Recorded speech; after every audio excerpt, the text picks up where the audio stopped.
Sanbonani guys, welcome back to yet another video, and we are speaking about the latest episode of Queendom. So guys, majority of this episode consists of Umcebo, and as we get into the episode, I think this might just be our sign that this is the beginning of Umcebo's agony. The agony he's gonna go through, this is just the beginning of it, you guys. So guys, this episode opens up in a very weird way, guys. So we see Umcebo, it looks like he's in a shack. Mjondolo, guys, he's in a shack usemkhukhwini, and he's half naked. You can see his top, he doesn't have a top on, but it looks like uyafuta or something like that. In my head, I'm like, Aibo, where is Umcebo? The only thing we hear, guys, is a burp. Once I heard that burp, I'm like, Ufungingozi is back. Indeed, guys, the king's witch is back. Then we see Ufungingozi. Ushuguti Ufungingozi is performing some sort of ceremony on Umcebo right now. And she's busy painting him like with the black type of, I'm just gonna call it paint because angiyazi leyanto. She's painting him with the black type of paint all over his body with markings. And as she's painting him, as like yambala actually, as she's drawing on him, she's like, no one will be your opponent. Akekho oyomela, like akekho yomelana nawe, basically. She goes on to say, Wuti, you are the warrior of the ocean. No one will overpower you. As she's saying all of these things, you know that burp of hers, guys, she's burping in between. And she's like, wena wamanzi. There is Fuben Sigam Ebo on the middle of his chest. It's written wena wamanzi in that black paint.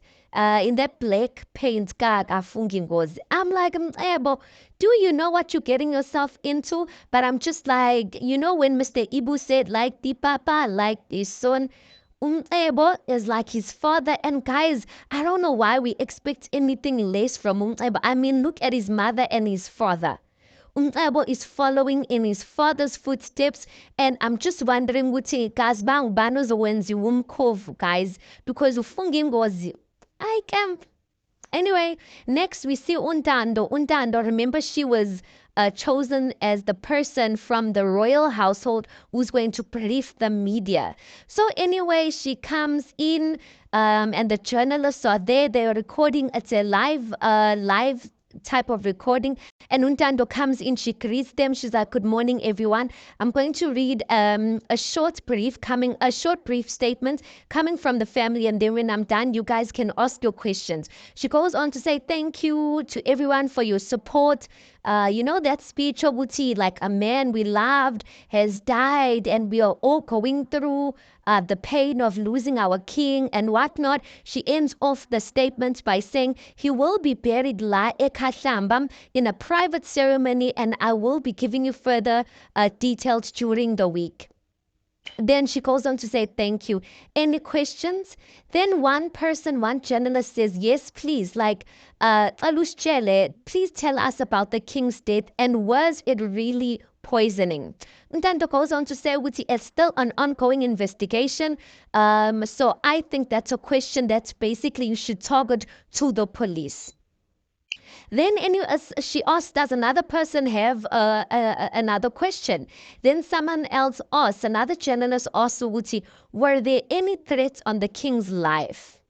And then Untando goes on to answer, like, according to my knowledge, not that I know of, but as I said, this is an ongoing investigation matter, so there's some of the questions you guys are asking me, like, the best people to answer it is the police.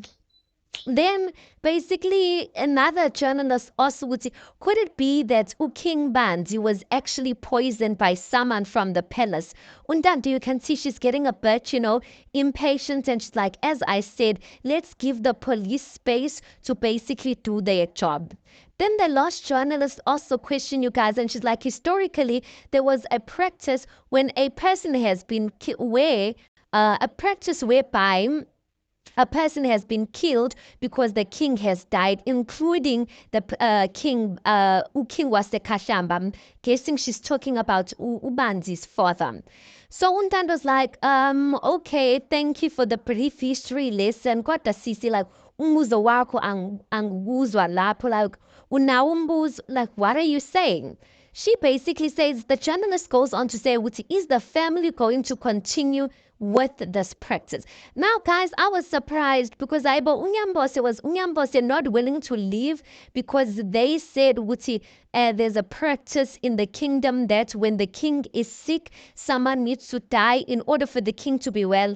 And then, Futi, when the king dies, there must be someone else that dies. Guys, Kanti, able, imagine, when you dedicate yourself to go and serve Ekashamba, you must know that there's a possibility, like, you are pledging with impilo yako, basically, because you don't know if that might be you. So this journalist is asking if the family is going to continue that tradition, if there's going to be someone who's going to be dying since Ubanzi is basically dead.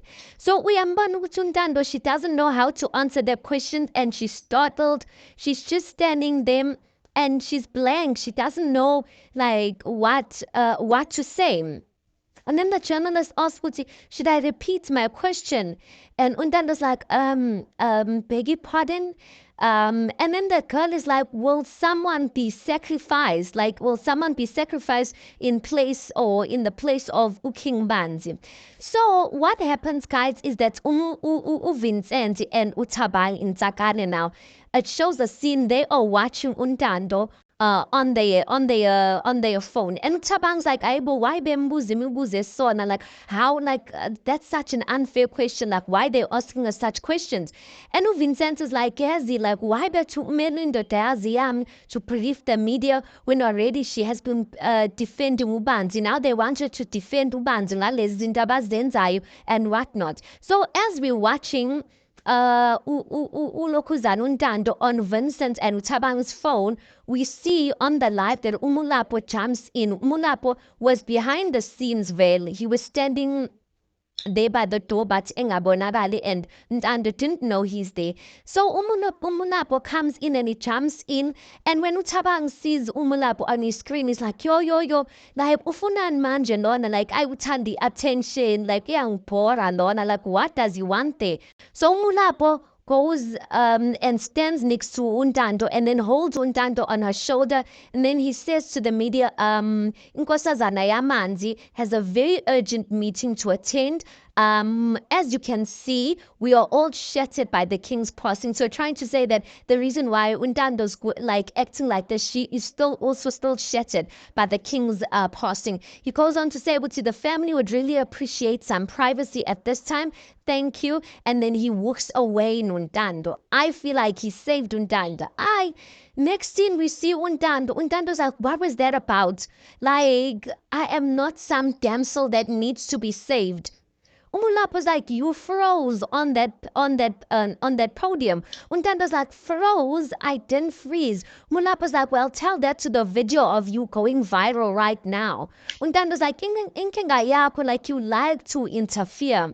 Umulapo's like, are you okay? Like, we all worried about the passing of the king. Like, do you need to speak to a professional or? And Untando's like, oh, please spare me the fake concern. I don't need it. Mulapa's looking surprised because like he just saved her. And Undando's like angry or irritated. I also, guys, was confused with it. I get it. Undando doesn't want to seem like a weakling, but Umulapo literally saved her. All she could just literally say is, thank you for helping me out there and learn from her mistakes. It's the first time she's doing media briefing. She's never done it before. So I don't get why is she angry at Umulapo, because Umulapo really helped her, you guys. I guess Somanapo goes on to say, Wuchi, like, you don't need to ask. Like, when I say, I got you, Undando, I got you. Undando's like, I don't need you to got me for anything. Ulapa's like, bamudimo. Like, what did I do? Like, is this, like, are we still talking about the same thing? Or is this about something else? Undando's like what? Like, what? Like, like, I know you Well, she says, I know you like taking up the role of Prince Charming coming to save the day. I don't need to be saved. Lento Yenzile made me look weak and I don't like it. Don't ever do it again. Yeah, Mugeli. That's inawe mulapo. Why? Why are you coming to fiddle in other people's kingdom stuff like ufunan lana mulapo? But anyway, I get he was not fiddling at that point. He was helping out Untando at that point, you guys. Anyway, next we are in Tsakani again and we sing Vincent. He is at Utobozi's place and he's trying to give, I don't know, a customer some change or something like that. But Umashesha's there. So Mashasha basically tells Vincent ukuthi phela there's an opportunity yetender.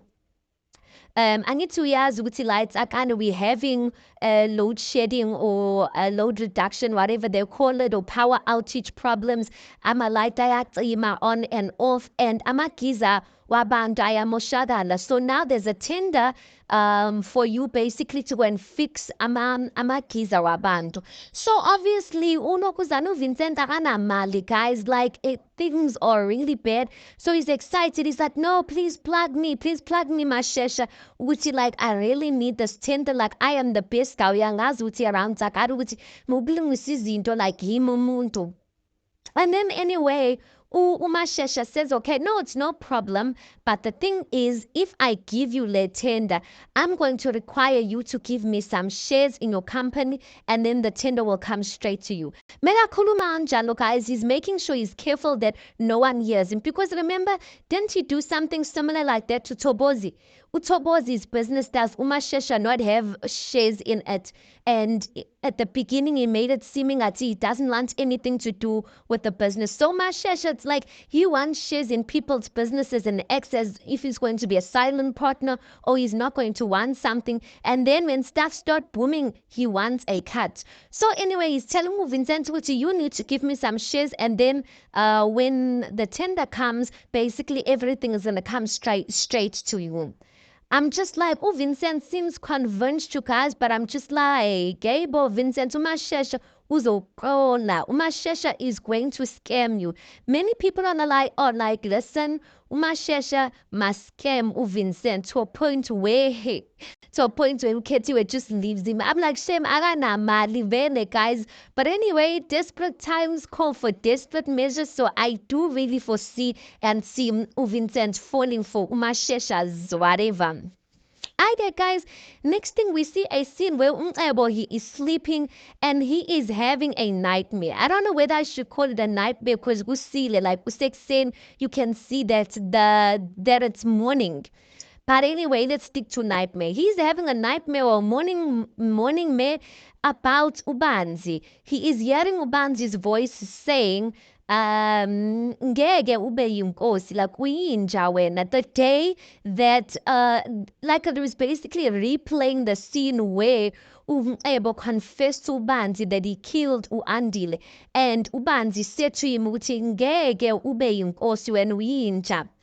Then also also in this nightmare, he sees himself like they're replaying the scenes where Ebo was putting poison in the king's water, giving the king the water to drink. The next part of the nightmare, Ebo sees himself like suffocating the king with the pillow till the king dies, and he's just hearing this voice of Ubanzi's voice saying, ngeke ube yinkosi, ngeke ube yinkosi.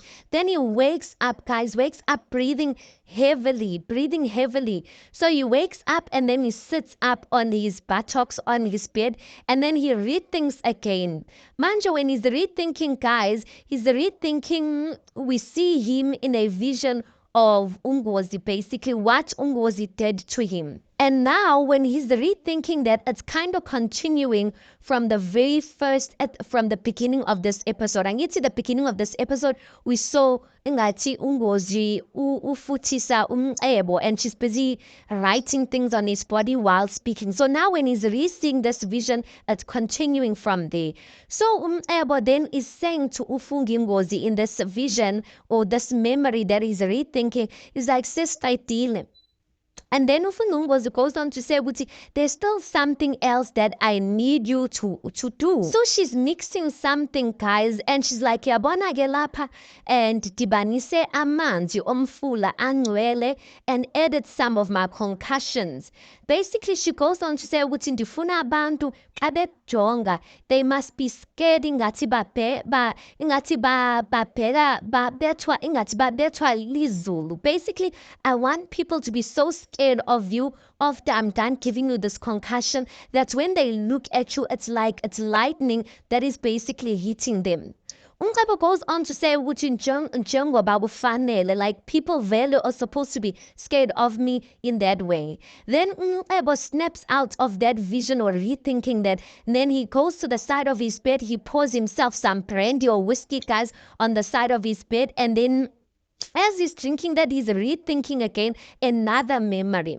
Then as he's rethinking, it's still yena uFungimgozi and Umcebo. Then she says to him, uFungimgozi is saying to Umcebo, xa uphuma lapha namhlanje, uzoshiya all of your fears behind. Kuzofanele ujonge ngqo phambili and never look back. But if you do look back, your fears will follow you forever. And she's like, like breathing on him or something like that. So basically, she's telling him, but this ritual that we are doing here, there is no turning back. You basically need to continue with whatever we are starting right now. Then we see again, he's now drinking this whiskey or this brandy. He's drinking it, but you can see these things he's thinking, guys, and he's racing.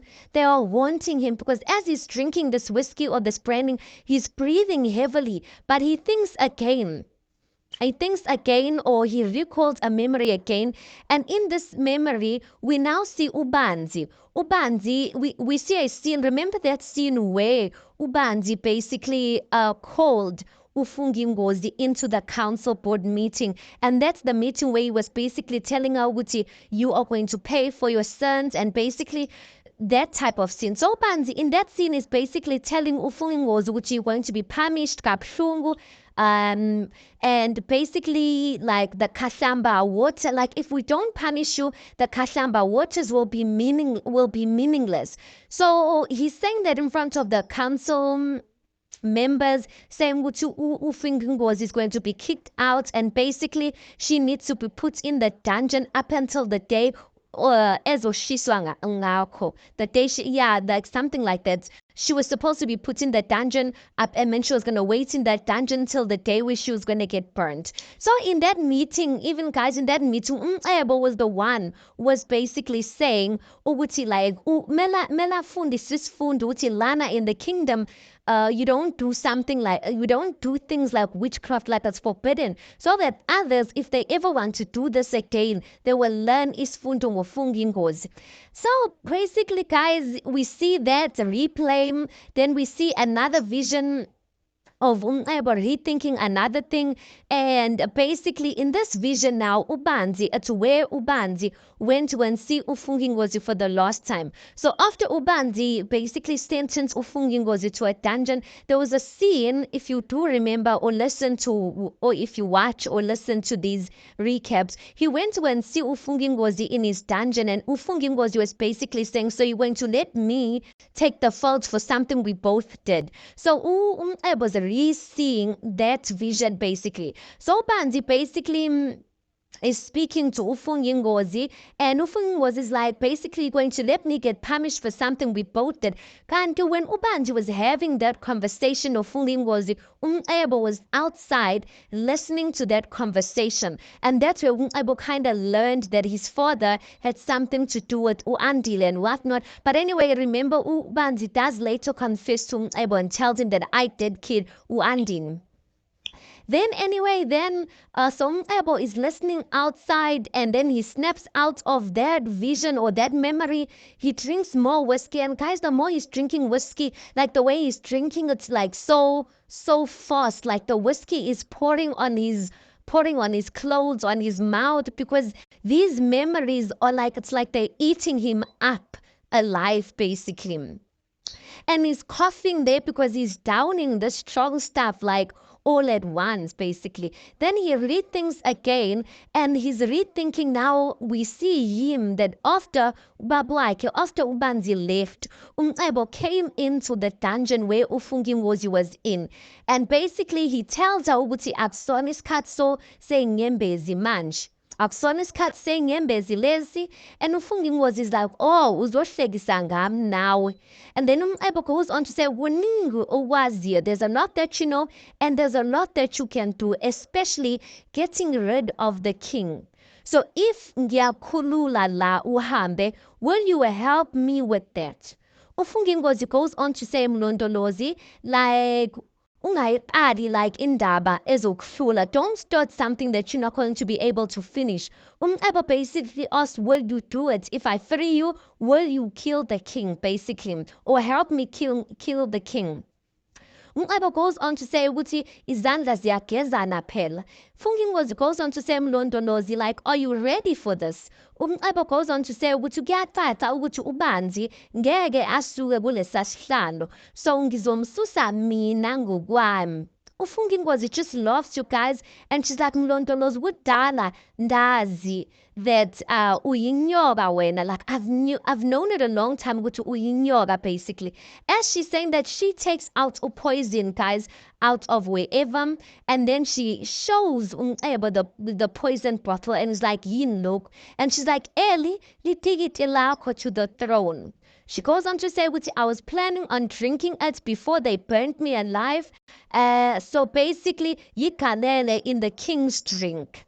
So this is the very same bottle that Umcebo actually planted in Ukamahlangu stress, the bottle that Ukaptain found, and the bottle that was then the council then had access to. So this is the very same bottle. So Umcebo goes on to say ukuthi kuzowenza, like izowenzani lento. Fungimgozi goes on to say uba iyakhawuleza, ayinavumba, and izomambalalisa. Basically, this poison, it's quick. Like it doesn't have a scent, so it doesn't give off that it's poison, and he's going to instantly like lay to rest, basically.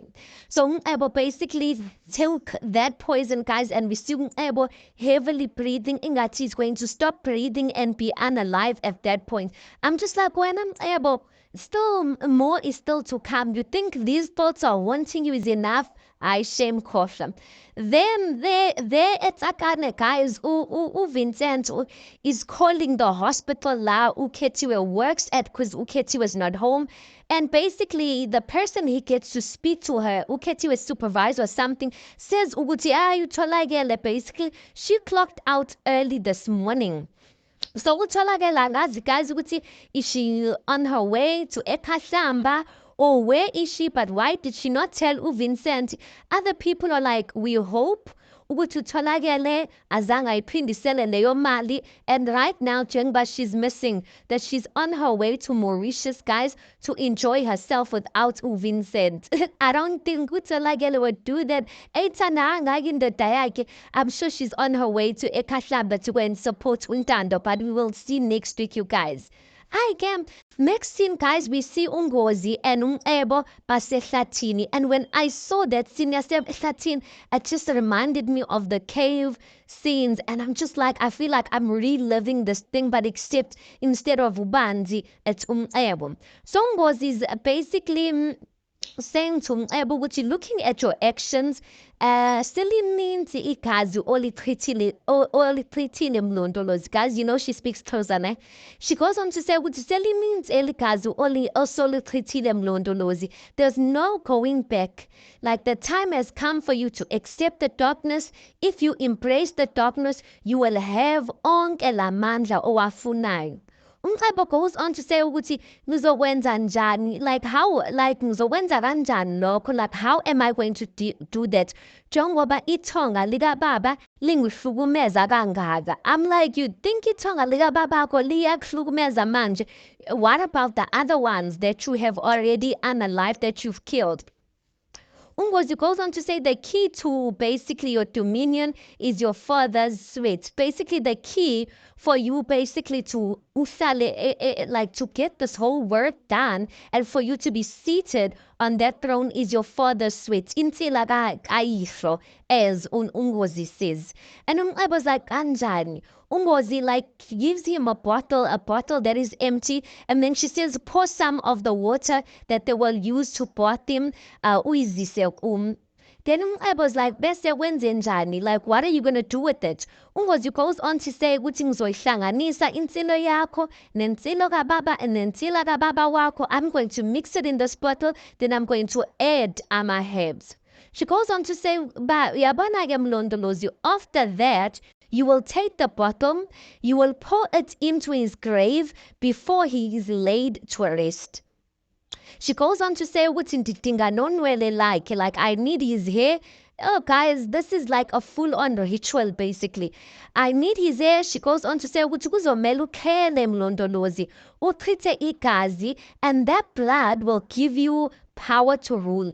I'm just asking, guys, I'm wondering whose blood. Anyway, she goes on to say, you will have to do it, Mlondolozi, but Mlondolozi, make sure you do not enter umfula ongwele. Umfula ongwele, guys, I'm guessing it's that umfula that Andile once entered. That was basically to confirm if he was an imposter or if he was the real Andile. Because they believe their ancestors live in that water, so they won't accept an evil thing was one of theirs, that is, or a person who's not one of them. I was like, Anjani, like nguflathele kanjani umfula ongwelo, because the family rituals, our heritage, everything basically is tied to that water. How will I do that? Because it basically says, Mlondolozi, we are laula. Amasiko. Basically, the decision is yours. You need to choose whether you choose to uglawula to rule or you're going to choose to amasiko, which is to basically observe that holy water or amanzi angwele. Guys, Zabo, that is the recap of the latest episode. Tell me your thoughts on this. Please do make sure you like the video. Please do subscribe. It is absolutely for free of charge, and I'll see you guys on the next one.